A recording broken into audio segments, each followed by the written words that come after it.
সারা বিশ্বের বিস্ময়ের সেই নাম,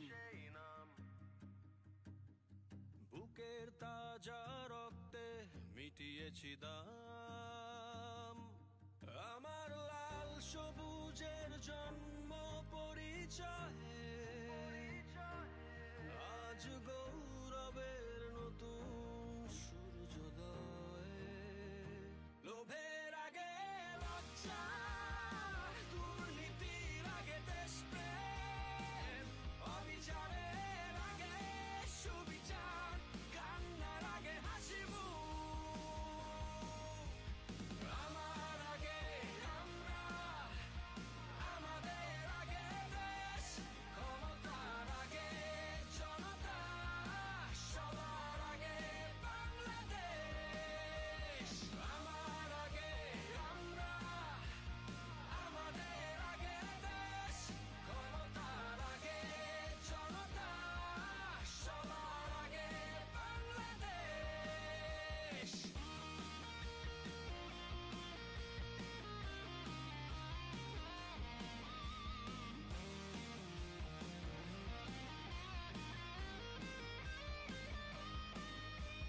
শিকলে বলো স্বপ্ন বাঁধা যায়,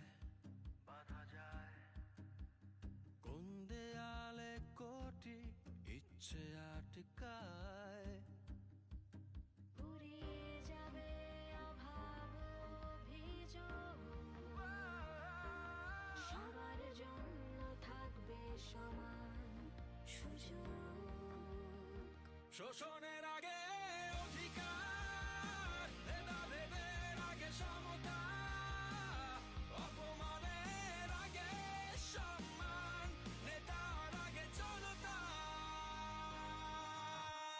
আমার আগে আমরা, আমাদের আগে দেশ, ক্ষমতার আগে জনতা, সবার আগে বাংলাদেশ। আমার আগে আমরা, আমাদের আগে দেশ, ক্ষমতার আগে জনতা, সবার আগে বাংলাদেশ। বিসমিল্লাহির রহমানির রহিম।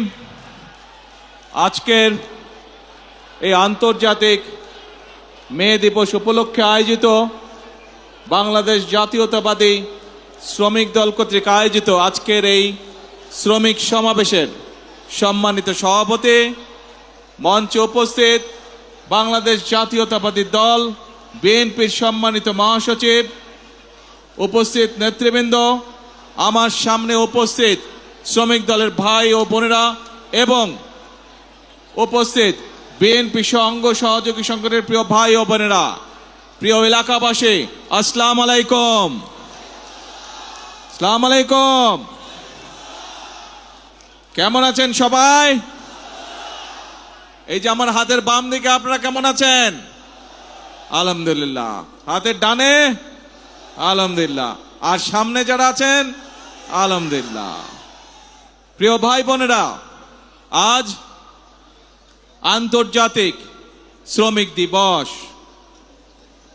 এই আন্তর্জাতিক শ্রমিক দিবস উপলক্ষে আমি প্রথমেই শ্রদ্ধার সঙ্গে স্মরণ করতে চাই যে সকল শ্রমিক ভাইরা 1971 সালে স্বাধীনতা যুদ্ধে শহীদ হয়েছিলেন, যে সকল শ্রমিক ভাইরা 90-এ স্বৈরাচার বিরোধী আন্দোলনে আত্মহতি দিয়েছেন এবং শুধুমাত্র জুলাই আগস্ট মাসে যে আন্দোলন ছাত্র জনতার, সেখানেই শ্রমিক দলের যে 72 জন শ্রমিক সদস্য শহীদ হয়েছেন সহ সকল গণতন্ত্রের আন্দোলনে শহীদদেরকে আমি আজ এই দিবসে স্মরণ করতে চাই।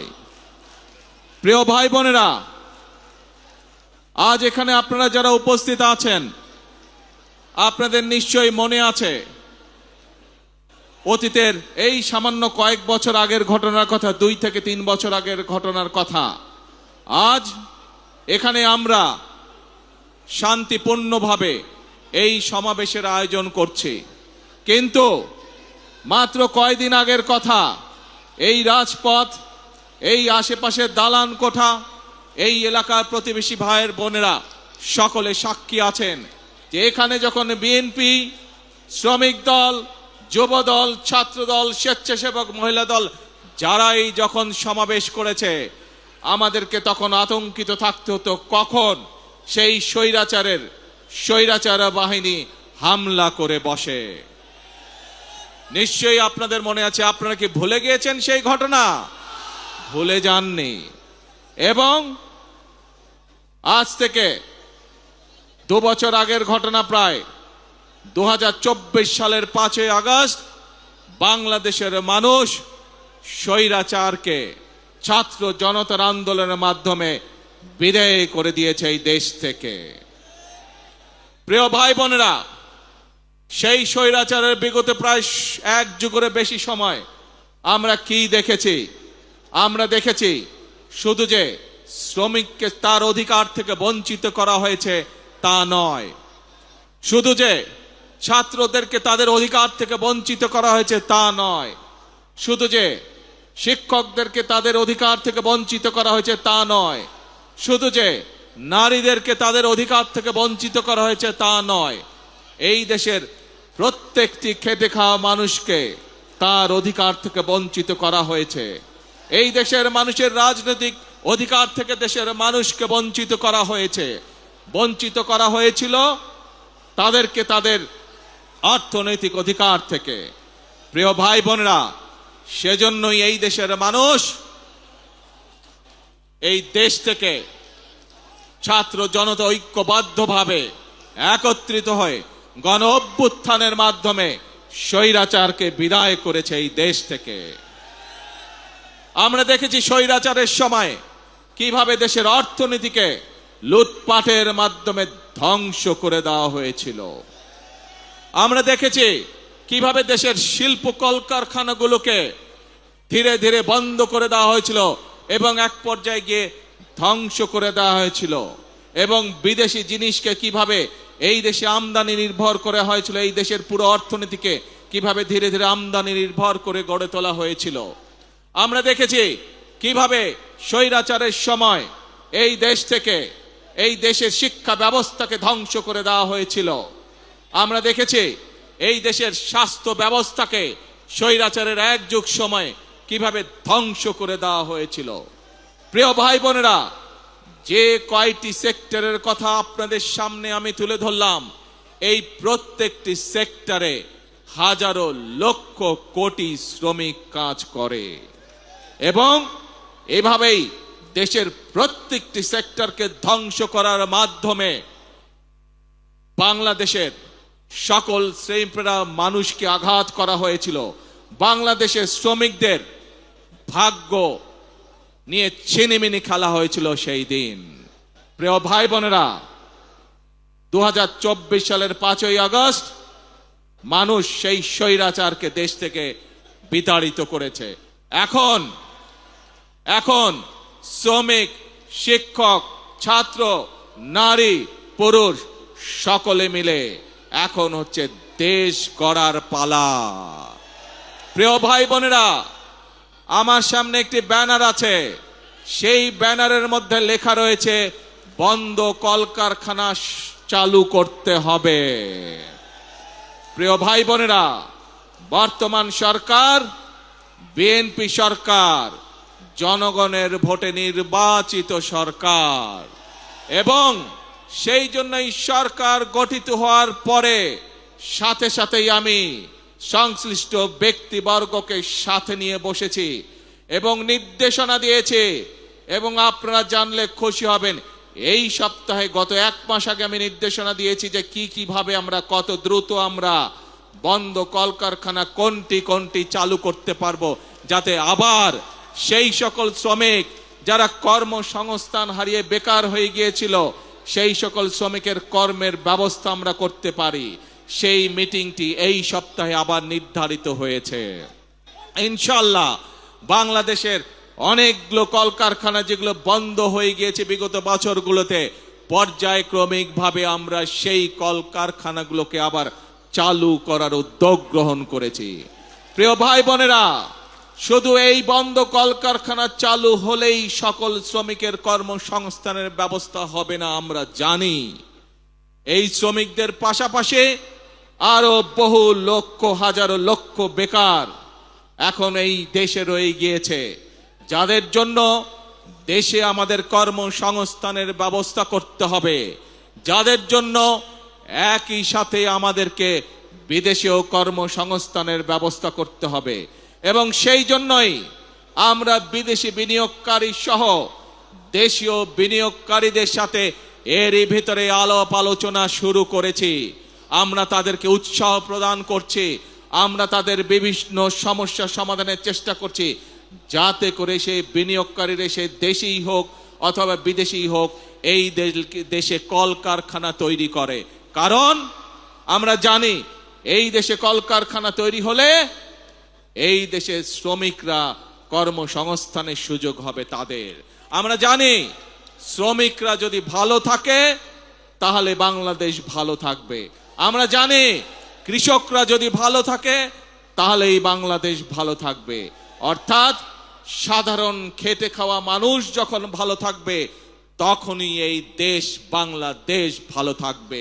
এবং সেই জন্যই প্রিয় ভাই বোনেরা, আপনারা দেখেছেন, আমরা জানি, আমরা বিষয়টি সম্পর্কে ওয়াকিফাল আছি। এইখানে রাস্তা, ঢাকা শহরের বিভিন্ন রাস্তায় আপনারা দেখেছেন হকার ভাইরা ছিল, কিন্তু যানজট সহ সাধারণ মানুষের চলাফেরার অসুবিধার জন্য আমরা হকার ভাইদেরকে সরিয়ে দিয়েছি। কিন্তু আমরা এটাও বুঝি তারাও মানুষ, তাদেরও পরিবার আছে, তাদেরকেও চলতে হবে, খেয়ে পড়ে তাদেরকেও বাঁচতে হবে। সেজন্যই আমি সংশ্লিষ্ট কর্তৃপক্ষকে সাথে সাথে নির্দেশনা দিয়েছি যে হকার উচ্ছেদ করলে শুধু হবে না, এই মানুষগুলো যাতে খেয়ে পড়ে বাঁচতে পারে, কর্মসংস্থান মানে ব্যবসা করতে পারে, তারও ব্যবস্থা করতে হবে। এবং আপনারা দেখেছেন এরই মধ্যে তার প্রক্রিয়া শুরু হয়েছে। আমরা জানি সকলকে হয়তো একসাথে আমরা ব্যবস্থা করে দিতে পারবো না, পর্যায়ক্রমিকভাবে আমরা ব্যবস্থা করব, কিন্তু ইনশাআল্লাহ আপনাদের নির্বাচিত সরকার অবশ্যই খেটে খাওয়া মানুষের কর্মসংস্থানের ব্যবস্থা করবে। এবং সে কারণেই আপনারা দেখেছেন গতকাল থেকে উত্তর মহানগরী এবং দক্ষিণ মহানগরীতে এই প্রক্রিয়া শুরু হয়ে গিয়েছে। আমরা পর্যায়ক্রমিকভাবে যারা হকার ভাই তাদেরকে তারা যাতে শান্তিতে ব্যবসা বাণিজ্য করতে হয়, কোন রকম বিশৃঙ্খলার মধ্যে যাতে তাদেরকে পড়তে না হয়, সেই জন্য বিভিন্ন জায়গা ঠিক করে তাদেরকে ধীরে ধীরে সেই জায়গায় আমরা পুনর্বাসনের চেষ্টা করছি। প্রিয় ভাই বোনেরা, প্রিয় ভাই বোনেরা, আমরা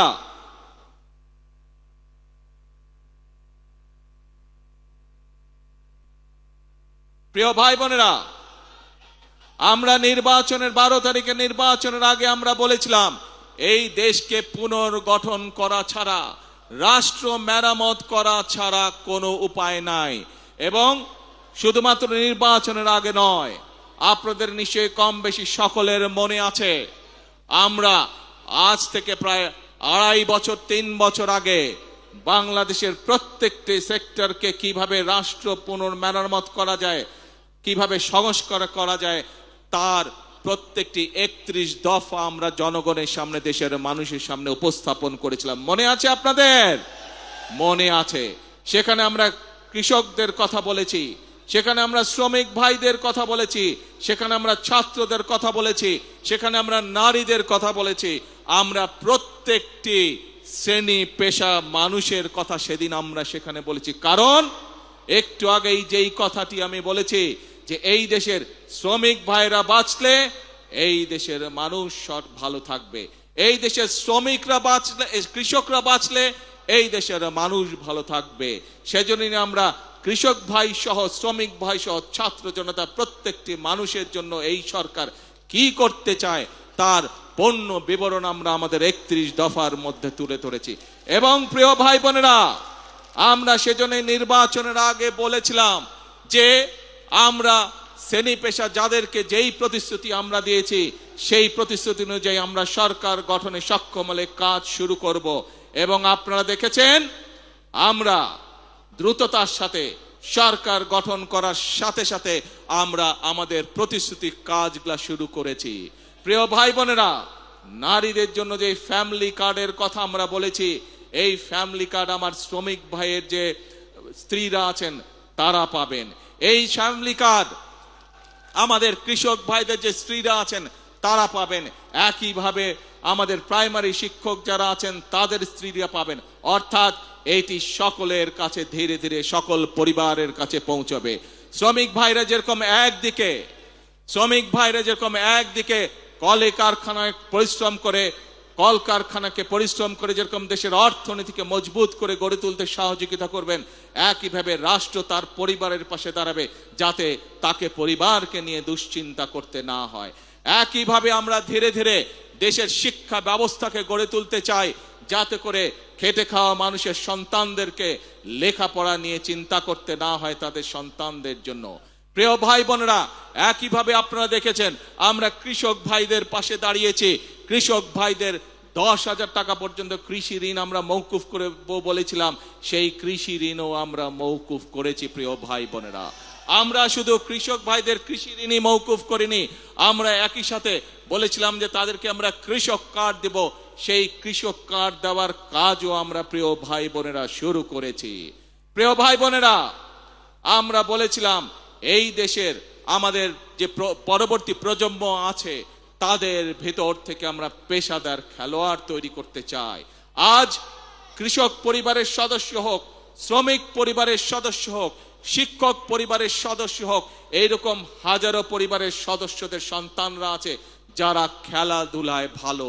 আমরা আমাদের সেই খেলোয়াড়দেরকে বের করে নিয়ে আসতে চাই, তাদেরকে আমরা প্রশিক্ষণ দিতে চাই এবং একই সাথে প্রশিক্ষণ দেওয়ার মাধ্যমে আমরা আন্তর্জাতিক পর্যায়ে আমাদের খেলোয়াড়দেরকে তুলে ধরতে চাই। এবং তারই অংশ হিসাবে শহীদ রাষ্ট্রপতি জিয়াউর রহমান যেমন এই দেশের শিশুদের ভিতর থেকে যারা প্রতিভাবান তাদেরকে যেভাবে উনি নতুন কুড়ি প্রতিযোগিতার মাধ্যমে ধীরে ধীরে বের করে নিয়ে এসেছিলেন, আমরাও ঠিক সেই কাজটি শুরু করেছি। নতুন কুড়ি প্রতিযোগিতার মাধ্যমে আমাদের আগামী প্রজন্মের ভিতরে কারা ভালো খেলোয়াড় আছে তাদেরকে বের করে নিয়ে আসবো। প্রিয় ভাই বোনেরা, আপনারা শুনলে খুশি হবেন, ইনশাআল্লাহ আল্লাহর রহমতে আগামী কাল থেকে আনুষ্ঠানিকভাবে আমরা এই কাজটি শুরু করতে যাচ্ছি।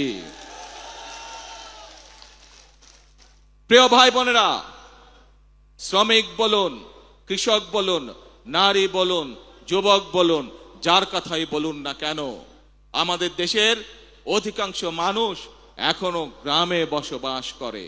এই গ্রামের মানুষ সঠিক সময়, প্রয়োজনের সময় তারা বিভিন্ন কাজেই হোক, কৃষি কাজই হোক অথবা তাদের ব্যক্তিগত কাজই হোক, পানি পায় না।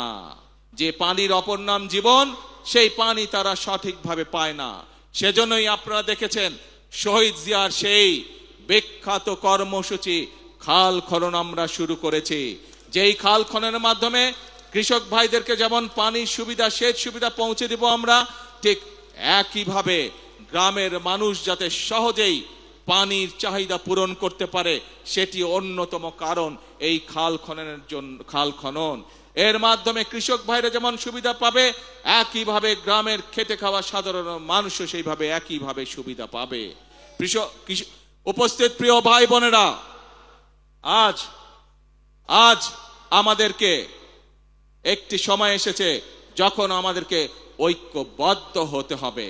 আজ যে কথাগুলো আপনাদের সামনে আমি তুলে ধরলাম, এই মোতাবেক যদি আমরা ধীরে ধীরে দেশকে এগিয়ে নিতে পারি, যদি আমরা এগিয়ে নিতে পারি, তাহলেই আমাদের পক্ষে সম্ভব কৃষক, শ্রমিক, ছাত্র, জনতা সকলের ভাগ্য পরিবর্তন।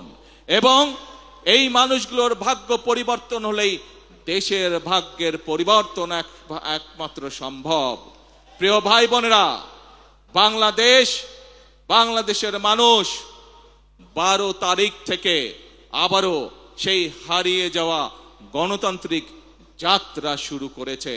আমরা অতীতে দেখেছি প্রিয় ভাই বোনেরা, যখনই বাংলাদেশ গণতন্ত্রের পক্ষে যাত্রা করেছে, আমরা দেখেছি ধীরে ধীরে এই দেশে মিল কলকারখানা গড়ে উঠেছে।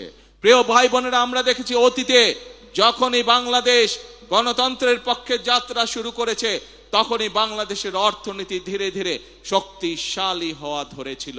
প্রিয় ভাই বোনেরা, আমরা দেখেছি যখনই বাংলাদেশ গণতন্ত্রের পক্ষে যাত্রা শুরু করেছিল, তখনই আমরা দেখেছি এই দেশের শিক্ষা ব্যবস্থাগুলোতে সুন্দরভাবে ধীরে ধীরে শিক্ষার পরিবেশ ফিরে এসেছে। প্রিয় ভাই বোনেরা, বাংলাদেশ যখনই গণতন্ত্রের পক্ষে যাত্রা শুরু করেছে, গণতন্ত্রের পথে যাত্রা শুরু করেছে, আমরা দেখেছি ধীরে ধীরে বাংলাদেশ দেশনেত্রী খালেদা জিয়ার নেতৃত্বে বিশ্ব দরবারে এমার্জিং টাইগারের খেতাবে ভূষিত হয়েছিল। কিন্তু প্রিয় ভাই বোনেরা, বাংলাদেশ যখনই গণতন্ত্রের পথে যাত্রা শুরু করে, কিছু মহলের সেটি পছন্দ নয়, এবং সেই সকল মহল যারা চায় না বাংলাদেশের মানুষ তার ভাগ্য পরিবর্তনের জন্য পরিশ্রম শুরু করুক, যারা চায় না বাংলাদেশ পৃথিবীর সাথে পাল্লা দিয়ে সামনে এগিয়ে যাক, সেই মহল ষড়যন্ত্র শুরু করে অতীতের মতন। অতীতে যেমন তারা ষড়যন্ত্র করেছিল, প্রিয় ভাই বোনেরা, তাদের সেই ষড়যন্ত্র কিন্তু 12 তারিখের আগে যখন সফল হয়নি, 12 তারিখে যখন তারা দেখলো বাংলাদেশ তো আবার জনগণের সিদ্ধান্ত মোতাবেক চলা শুরু করলো, বাংলাদেশ তো আবার গণতন্ত্রের পথে চলা শুরু করলো, তখন নতুন করে তারা ধীরে ধীরে বিভিন্ন রকম ষড়যন্ত্র শুরু করলো। তারা চেষ্টা করছে এখন বিশ্ব দরবারে প্রথমে বাংলাদেশকে বিতর্কিত একটি অবস্থানে নিয়ে যাওয়ার জন্য। তারা চেষ্টা করছে বিশ্ব দরবারে বাংলাদেশ যাতে বন্ধুহীন হয়ে পড়ে। কিন্তু বিশ্ব দরবার দেখছে বর্তমান সরকারের পেছনে বাংলাদেশের মানুষের, জনগণের সমর্থন রয়েছে। বিশ্ব দরবার দেখছে বর্তমানে বাংলাদেশের যে সরকার, এই সরকার জনগণ দ্বারা গঠিত সরকার। বিশ্ব দরবার দেখছে বর্তমান যে বাংলাদেশ পরিচালিত হচ্ছে যেই সরকার দ্বারা, যেই সংসদ দ্বারা, এই সংসদ, এই সরকার জনগণের দ্বারা গঠিত সংসদ, জনগণের দ্বারা গঠিত সরকার। সেজন্যই বিশ্ব দরবার তাদের কথায় কর্ণপাত করছে না, বরং বিশ্ব দরবার জনগণের যে নির্বাচিত প্রতিনিধি, জনগণের যে নির্বাচিত সরকার, তাদের সাথে কথা বলছে কিভাবে তারা এই দেশে বিনিয়োগ করবে, কিভাবে তারা এই দেশে শ্রমিকদের ভাগ্য পরিবর্তনে সহায়তা করবে, কিভাবে তারা এই দেশের মানুষের ভাগ্য পরিবর্তনে সাহায্য করবে। প্রিয় ভাই বোনেরা, আমাদেরকে বিশ্ব দরবারের এই সুযোগ গ্রহণ করতে হবে, দেশের স্বার্থে, এই দেশের মানুষের স্বার্থে, সর্বোপরি এই দেশের শ্রমিক ভাইদের স্বার্থে। সেজন্যই আজকে আমাদেরকে চোখ কান সব খোলা রাখতে হবে। যারা দেশকে বিতর্কিত পর্যায়ে নিতে চায়, যারা দেশে অরাজকতা সৃষ্টি করতে চায়, এরকম যদি কেউ থাকে, তাহলে শ্রমিক ভাই সহ প্রতিটি দেশের প্রতিটি বাংলাদেশি প্রতিটি মানুষের কাছে আমার আহ্বান থাকবে, আপনাদেরকে সজাগ হতে হবে, আপনাদেরকে সতর্ক হতে হবে, আপনাদেরকে জেগে উঠতে হবে, আপনাদেরকে তাদের ষড়যন্ত্র প্রতিহত করতে হবে, জবাব দিতে হবে, যেভাবে আমরা স্বৈরাচারকে 17 বছর ধরে জবাব দিয়েছিলাম। প্রিয় ভাই বোনেরা, কথা একটাই, কাজ একটাই, সেটি হচ্ছে দেশ গড়া। এবং সেই জন্যই শ্রমিকরা কেউ কারখানায় কাজ করেন, কেউ ইমারত নির্মাণ করেন, কেউ জুট মিলে কাজ করেন, কেউ পোশাক শিল্পে কাজ করেন। আজ এই সকল শ্রমিক, কেউ হয়তো রেস্টুরেন্টে কাজ করেন, কেউ হয়তো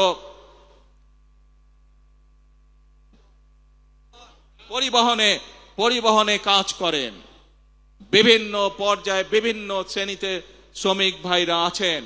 আজ সেই শ্রমিক ভাই সকলের উদ্দেশ্যে আমি বলতে চাই, আপনারা যেমন বিভিন্ন সেক্টরে কাজ করেন, আপনাদের খাতায় আমি আমার নামটি লেখাতে চাই একজন শ্রমিক হিসাবে। কারণ আপনি যেরকম ইমারত শ্রমিক হিসাবে এই ইমারতটি গড়ে তুলছেন, এই দালানটি গড়ে তুলছেন, আপনি একজন পাট শ্রমিক হিসাবে পাট কলের উৎপাদন যেমন বৃদ্ধি করছেন, আপনি একজন পোশাক শিল্প শ্রমিক হিসাবে পোশাক শিল্পের উৎপাদন বৃদ্ধি করছেন, ঠিক একইভাবে আপনার খাতায় নাম লিখিয়ে আমিও দেশ গড়ার কাজে নিয়োজিত করতে চাই নিজেকে।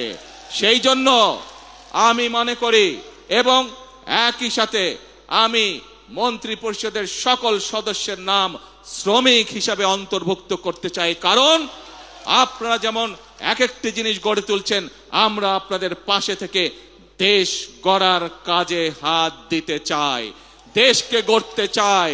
দেশের মানুষ পরিশ্রম করে যেভাবে সামনে এগিয়ে যাচ্ছে, তাদের সাথে থেকে তাদের পাশে থেকে আমরা দেশকে গড়ে তুলতে চাই।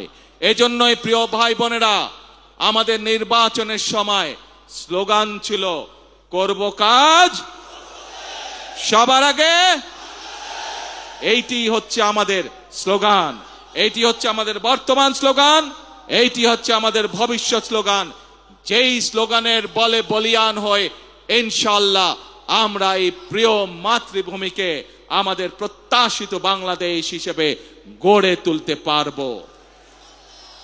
প্রিয় ভাই বোনেরা, আজকের এই মহান আন্তর্জাতিক শ্রমিক দিবসে আসুন আসুন আমরা আজকে প্রত্যেকে এখানে প্রতিজ্ঞা গ্রহণ করি, আমরা আজকে এখানে প্রত্যেকে শপথ গ্রহণ করি যে যেই বাংলাদেশের প্রত্যাশা প্রত্যেকটি নারী পুরুষ প্রত্যেকটি মানুষের মনে রয়েছে, সেই প্রত্যাশিত বাংলাদেশ গড়ে তোলার জন্য আসুন আমরা প্রত্যেকে এক একজন শ্রমিক হিসাবে, দেশ গড়ার শ্রমিক হিসাবে আমরা নিজেদেরকে প্রস্তুত করব। আমরা প্রত্যেকে এক একজন দেশ গড়ার শ্রমিক হিসাবে আমাদের জীবনের বাকি দিনগুলোকে আমরা অতিবাহিত করব। কে ভাইরা, আমরা কি এই প্রতিজ্ঞা গ্রহণ করতে পারি? আমার সাথে আছেন আপনারা দেশ গড়ায়? দেশ গড়ার শ্রমিক হিসাবে কি আপনারা নাম লেখাতে রাজি আছেন? আলহামদুলিল্লাহ। প্রিয় ভাই বোনেরা, মনে রাখতে হবে শহীদ রাষ্ট্রপতি জিয়াউর রহমানের সেই একটি কথা, প্রথম বাংলাদেশ আমার, শেষ বাংলাদেশ, জীবন বাংলাদেশ আমার, মরণ বাংলাদেশ। আসুন এই বাংলাদেশই আমাদের প্রথম ঠিকানা, এই বাংলাদেশই আমাদের শেষ ঠিকানা, এটিই হোক আমাদের প্রথম এবং শেষ ঠিকানা।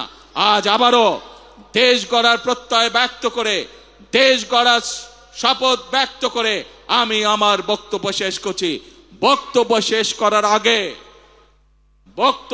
করার আগে আমি কতগুলো মানুষকে যদি শ্রদ্ধা না জানাই, ধন্যবাদ না জানাই, সেটি হবে অন্যায়। প্রিয় ভাই বোনেরা, আমার বক্তব্যের মধ্যেই আমি বলেছি এই রাজপথ এবং এই বিল্ডিং এ বসবাসকারী যে সকল প্রতিবেশী আছেন, বিগত স্বৈরাচার বিরোধী এক যুগেরও বেশি সময় যে আন্দোলন সংগঠিত হয়েছে, বিভিন্ন সময় আমরা এই রাস্তার উপরে চেষ্টা করেছি আমাদের কথাগুলো জনগণের সামনে তুলে ধরতে, এবং আমরা সেই সময় দেখেছি কিভাবে সেই স্বৈরাচারী বাহিনী আমাদের নেতাকর্মীদের উপরে অত্যাচার করেছে, নির্যাতন করেছে, গুলিগলাজ করেছে, কিভাবে আমাদের এই অফিস, এই পল্টন অফিসে তারা কিভাবে হামলা করেছিল, কিভাবে গুলিবর্ষণ করেছিল। আমাদের সেই আন্দোলনের সময় আমাদের বহু নেতাকর্মীকে এই প্রতিবেশীরা সেদিন বিভিন্নভাবে সহযোগিতা করেছেন, সাহায্য করেছেন। আমাদের এই আন্দোলনের সময় যে সকল এখানে অত্যাচার নির্যাতন হয়েছিল, তার ফলে এই মানুষগুলো অনেক কষ্ট ভোগ করেছিলেন।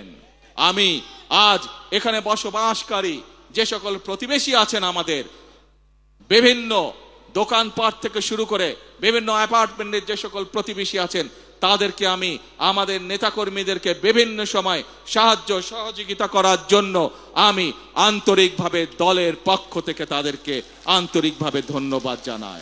প্রিয় ভাই বোনেরা, আসুন শ্রমিক দিবসে আমাদের সেই হোক প্রতিজ্ঞা। কি প্রতিজ্ঞা মনে আছে? প্রথম বাংলাদেশ আমার, শেষ বাংলাদেশ, জীবন বাংলাদেশ আমার, মরণ বাংলাদেশ। আল্লাহ হাফেজ। বাংলাদেশ জিন্দাবাদ, বাংলাদেশ জাতীয়তাবাদী দল জিন্দাবাদ।